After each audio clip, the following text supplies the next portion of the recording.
Hello hi viewers. இந்த வீடியோவில் பார்த்தீங்கன்னா வார் 2 மூவியோட ரிவ்யூ தான் பார்க்க போகிறோம். இந்த படம் லாஸ்ட் Thursday தியேட்டரில் ரிலீஸ் ஆன ஒரு பேன் இண்டியன் லாங்குவேஜ் மூவி. இது வந்து பார்த்தீங்கன்னா ஒரிஜினலாக ஹிந்தி வெர்ஷனில் எடுத்து அப்புறம் பேன் இண்டியா லாங்குவேஜில் இந்த படத்தை டப் பண்ணி ரிலீஸ் பண்ணியிருக்காங்க. ஸோ இந்த படம் வந்து பார்த்தீங்கன்னா 2019 வந்த வார் மூவியோட ஒரு பார்ட் 2 தான். இந்த யஷ்ராஜ் இந்த ரா ரா ஏஜென்ட் அந்த ஃப்ரான்ச்சைஸில் இது ஒன் ஆஃப் த ஒரு மூவி. ஸோ இந்த படத்தில் பார்த்தீங்கன்னா ரித்திக் ரோஷன், ஜூனியர் என்டிஆர் இவங்கெல்லாம் மெயின்லைட் பண்ணியிருக்காங்க. பிரீத்தம் இந்த படத்துக்கு மியூசிக் பண்ணியிருக்காரு. சஞ்சித் அண்ட் அங்கித் பால்ரா இந்த படத்துக்கு பேக்ரவுண்ட் ஸ்கோர் பண்ணியிருக்காங்க. டைரக்டர் அயன் முகர்ஜி இந்த படத்தை வந்து டைரக்ட் பண்ணியிருக்காரு. ஸோ இது வந்து பார்த்தீங்கன்னா ஒரு த்ரில்லர் ஜானல் எடுக்கப்பட்ட ஒரு படம் தான். இது ஒரு ரா ஏஜென்ட் கம் த்ரில்லர் ஜானல் எடுக்கப்பட்ட ஒரு படம் தான் இது.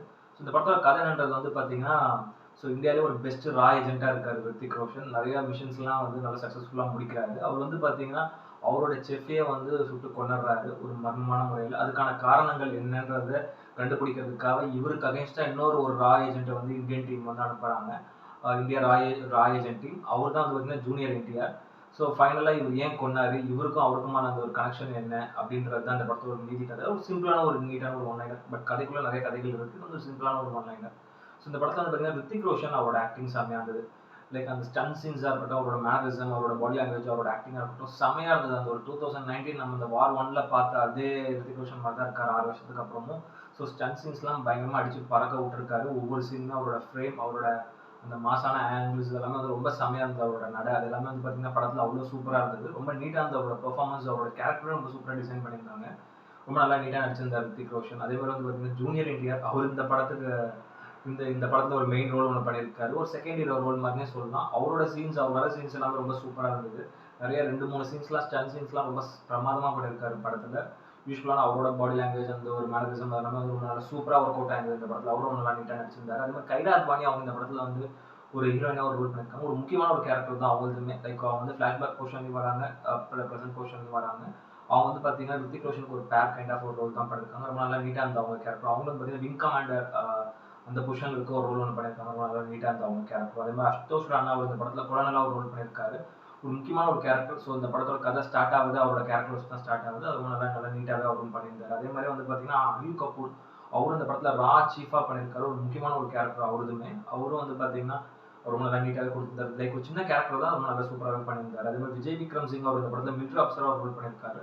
அவருமே ஒரு முக்கியமான ஒரு கேரக்டர் ரொம்ப நல்லா நீட்டாக பிரமாதமாக கொடுத்துருந்தாரு. அதே மாதிரி பிரீத்தம் அந்த படத்துக்கு மியூசிக் பண்ணியிருக்காரு. சாங்ஸ் அந்த அளவுக்கு பெருசாக எதுவும் இம்ப்ரெசிவ் ஆகல. பட் பேக்ரவுண்ட் ஸ்கோர் வந்து அங்கித் அண்ட் சஞ்சித் பலோரா அவங்களோட பேக்ரவுண்ட் ஸ்கோர் வந்து ரொம்ப நல்லா சூப்பராக ஒர்க் அவுட் ஆகுது. ஏன்னா ஃபர்ஸ்ட் பார்ட்டுக்கு அவங்க தான் பேக்ரவுண்ட் ஸ்கோர் போட்டிருந்தாங்க வார் படத்துக்கும். அந்த மாதிரி தான் இந்த படத்துக்கும் அவங்களோட பேக்ரவுண்ட் ஸ்கோர் நிறைய இடங்களில் சூப்பராக ஒர்க் அவுட் ஆகுது. சவுண்ட் டிசைன் ஒர்க் எல்லாமே ரொம்ப நல்லாவே இருந்தது. அதே மாதிரி பெஞ்சமின் ஜாஸ்பரோட சினிமோகிராஃபி இந்த படத்துக்கு வந்து பார்த்தீங்கன்னா ஒரு பெரிய ப்ளஸ் நான் சொல்லுவேன். படத்தை வந்து நிறைய லைவ் லொக்கேஷன்ஸில் போய் எடுத்திருக்காங்க. ரொம்ப ஆக்ஷன் சீன்ஸ் எல்லாமே அவ்வளோ கஷ்டப்பட்டு பண்ணியிருக்காங்க லைவாகவே. அது எதுவும் க்ரீன் மேட்டில் இல்லை. அது படத்தில் பார்க்கும்போதே தெரியுது. கேமரா ஆங்கிள்ஸாக இருக்கட்டும், அந்த டிஏ ஒர்க்காக இருக்கட்டும் எல்லாமே வந்து அந்த ஒவ்வொரு ஸ்டன் சீன்ஸ்க்கும் அவ்வளோ பிரமாதமாக சினிமோகிராஃபி பண்ணியிருந்தாரு. அது மாதிரி ஆர்எஃப் ஷேக்கோட எடிட்டிங்கும் பொறுத்த வரைக்கும் வந்து பார்த்தீங்கன்னா இந்த படத்தில் வர ஒவ்வொரு ஸ்டன் சீன்ஸும் அவ்வளோ நீட்டாக வந்து கட் பண்ணியிருந்தார். அவரோட கட்ஸ் எல்லாமே நல்லா இருந்தது. இன்னும் ஒன்று படத்தோட டியூரேஷன் தான் ஒரு 2 மணி நேரம் 55 நிமிஷம் கிட்ட போகுது. அது மட்டும் ஒரு 25-30 மினிட்ஸ் கிட்ட ட்ரிம் பண்ணி தூக்கிட்டு இருக்கலாம்.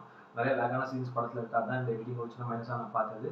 அதே மாதிரி வந்து ஸ்ரீதர் ராகவனோட ஸ்க்ரீன் பிளே இந்த படத்துக்கு வந்து பார்த்தீங்கன்னா ஃபர்ஸ்ட் ஹாஃபை பொறுத்த வரைக்கும் ஓரளவு அந்த கதைக்குள்ளே கொண்டு வர அளவுக்கு ஒரு மாதிரி எங்கேஜிங்காக ஸ்க்ரீன் பிளே கொண்டு போயிருந்தாரு. நல்லா இன்ட்ரெஸ்டிங்காக படம் இருந்தது ஃபர்ஸ்ட் ஹாஃப்ல பார்க்க. செகண்ட் ஹாஃப் அப்படியே ஒரு மாதிரி லேக் ஆயிடுச்சு. ஆஸ் யூஷுவல் எல்லா கமர்ஷியல் படத்துக்கும் இருக்கக்கூடிய அதே ஒரு ப்ராப்ளம் தான். வெதர் அது எந்த லாங்குவேஜ் படமாக இருந்தாலும் சரி. ஸோ ஏதோ ஒரு ஹாஃபில் ஒரு மைனஸ் இருக்கும். அந்த மாதிரி தான் செகண்ட் ஹாஃபில் வந்து நிறைய லேக் இருந்தது. ஸோ அவரோட ரைட்டிங்கும் ரொம்ப பெருசாக அந்த அளவுக்கு எதுவுமே இல்லை. பெருசாக அந்த ஒரு ட்விஸ்ட் அண்ட் டர்ன்ஸ்லாம் இல்லை. எல்லாமே ரொம்ப ப்ரெடிக்டபிளாக தான் இருந்தது. அது கொஞ்சம் பெட்டராகவே செகண்ட் ஹாஃப் அவர் வந்து பண்ணியிருக்கலாம். ஏன்னா வந்து ரொம்ப ஃப்ளாட்டாக இருந்தது செகண்ட் ஹாஃப். நிறைய இடங்களில் லேக் இருந்தது. நமக்கு படம் ரொம்ப பெருசாக போயிட்டே இருக்க மாதிரி இருந்தது. அந்த ஒரு 3 மணி நேரம் படம் ஏதோ 5 மணி நேரம் படம் பார்க்குற மாதிரி இருந்தது. அந்த ரைட்டிங் வந்து கொஞ்சம் ஸ்ட்ராங்காக பண்ணியிருக்கலாம். அது மாதிரி அயான் முகர்ஜியோட டேரக்ஷனை பொறுத்த வரைக்கும் வந்து பார்த்தீங்கன்னா மேக்கிங்கே ரொம்ப கிராண்டியராக இருந்தது. நல்ல ஒரு பெரிய பட்ஜெட் படம் தான். நிறைய இடங்களில் லைவ் லொக்கேஷன்ஸில் போய் ஷூட் பண்ணியிருக்காங்க. ஒவ்வொரு சீன்ஸுமே கொஞ்சம் வந்து பார்த்தீங்கன்னா இது வந்து நம்ப முடியாத அளவுக்கு லாஜிக்கே பார்க்க முடியாத அளவுக்கு தான் இருக்கும். நீங்கள் மூளையை கட்டி வச்சு தான் பார்க்கணும். பட் மேக்கிங்கை பொறுத்த வரைக்கும் அவ்வளோ கிராண்டியராக பண்ணியிருக்காங்க. ஒவ்வொரு ஸ்டன் சீன்ஸாக இருக்கட்டும், ஒவ்வொரு சீன்ஸாக இருக்கட்டும், அது வந்து அயான் முகர்ஜி ரொம்ப சூப்பராக டேரக்ட் பண்ணியிருந்தாரு. ஸோ அதான் இந்த படத்தோட ஒரு பெரிய ப்ளஸ்ஸாக நான் பார்த்தது. படத்தோட making and technical team work எல்லாமே சூப்பராக இருந்தது. என்னதான் ஸ்க்ரீன் பிளே வந்து கொஞ்சம் புவராக இருந்தாலும், நம்மளோட பொறுமையை சோதிக்கிற மாதிரி இருந்தாலும், அது ஒரு மைனஸாக இருந்தாலும், ஸோ மேக்கிங்கை பொறுத்த வரைக்கும் ஒரு கிராண்டியரான ஒரு படம் தான் அது. ஓவராலாக ஒரு கமர்ஷியல் படமாக இது வந்து பார்த்தீங்கன்னா ஒரு பிலோ ஆவரேஜ் தான் நான் சொல்லுவேன். இன்னும் கொஞ்சம் பெட்டராகவே பண்ணியிருக்கலாம். இந்த படம் வந்து பார்த்தீங்கன்னா ஐமேக்ஸில் நிறைய ஸ்க்ரீன்ஸில் இந்த படம் வந்து போட்டிருந்தாங்க. பிகாஸ் ஏன்னா கூலி வந்தப்பையும் பார்த்தீங்கன்னா இந்த படத்தில் ஐமேக்ஸ் ஸ்க்ரீன்ஸ்லாம் கொடுத்துருந்தாங்க. ஒரு பெரிய எக்ஸ்பெக்டேஷனோட ரிலீஸ் ஆயிருந்தது. இந்த படத்தோட ப்ரீ ப்ரமோஷன் அந்த அந்த ப்ரமோஷன் ஒர்க்ஸ் எல்லாமே வந்து ரொம்ப பயங்கரமா குடுத்து ஒரு பெரிய ஹைப்பா குடுத்துருந்தாங்க. பட் ஆனா படமா பார்க்கும்போது வந்து ரொம்ப ஒரு பிலோ ஆவரேஜான ஒரு படமா போனது தான் இந்த படத்தோட ஒரு பெரிய மைனஸ். என்னதான் மேக்கிங்க பொறுத்தவரைக்கும் ஸ்ட்ராங்கா பண்ணாலும், ரைட்டிங்ல அந்த சொதப்பின இடங்கள், நெறைய ஃப்ளாட்டா ஒரு பெரிய ட்விஸ்ட் அண்ட் டர்ன்ஸே சின்னதா இல்லாம இருந்தது இந்த படத்துக்கு ஒரு பெரிய மைனஸ். ஏன்னா இந்த மாதிரியான ஒரு கமர்ஷியல் கதை, ஒரு ரா ஏஜென்ட்டோட கதைலாம் வந்து பார்த்தீங்கன்னா, அட்லீஸ்ட் ஒரு 2, 3 ட்விஸ்ட் இருந்தா தான் படத்துல இன்ட்ரெஸ்ட் இருக்கும். அது இந்த படத்துல இல்லாதது ஒரு பெரிய மைனஸா நான் பார்த்தேன். ஸோ இந்த படத்துக்கு ஒரு ரேட்டிங் வந்து பார்த்தீங்கன்னா, 10க்கு வந்து ஒரு 6 குடுப்பேன். அந்த அளவுக்கு ஒரு ஒர்த்தான ஒரு ஒன் டைம் பிலோ ஆவரேஜ் படம். ரொம்ப டைம் கிடைக்கும்போது பாருங்க. தியேட்டருக்கு போய் இல்லன்னா ஓடிடில வந்தாலும் பாருங்க. இது வந்து பேன் இண்டியா லாங்குவேஜ்ல ரிலீஸ் பண்ணியிருக்காங்க. ஸோ கண்டிப்பா இதுக்கு அடுத்தடுத்த பார்ட்ஸும் வரும். வார்ல அடுத்த பார்ட்லாம் வரும். ஸோ அதுவும் பார்ப்போம். இந்த படத்துல வந்து பார்த்தீங்கன்னா, அந்த ஃபர்ஸ்ட் பார்ட்ட நினைவுபடுத்துற மாதிரி ஒரு சில சீன்ஸ்லாம் வருது.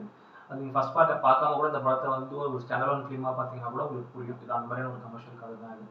இந்த வீடியோ பிடிச்சிருந்ததுன்னா லைக் பண்ணுங்க, கமெண்ட் பண்ணுங்க, ஷேர் பண்ணுங்க. இந்த சேனலை சப்ஸ்கிரைப் பண்ணுங்க. இந்த வீடியோட லிங்க்கும் உங்க ஃப்ரெண்ட்ஸ் எல்லாருக்கும் ஷேர் பண்ணுங்க.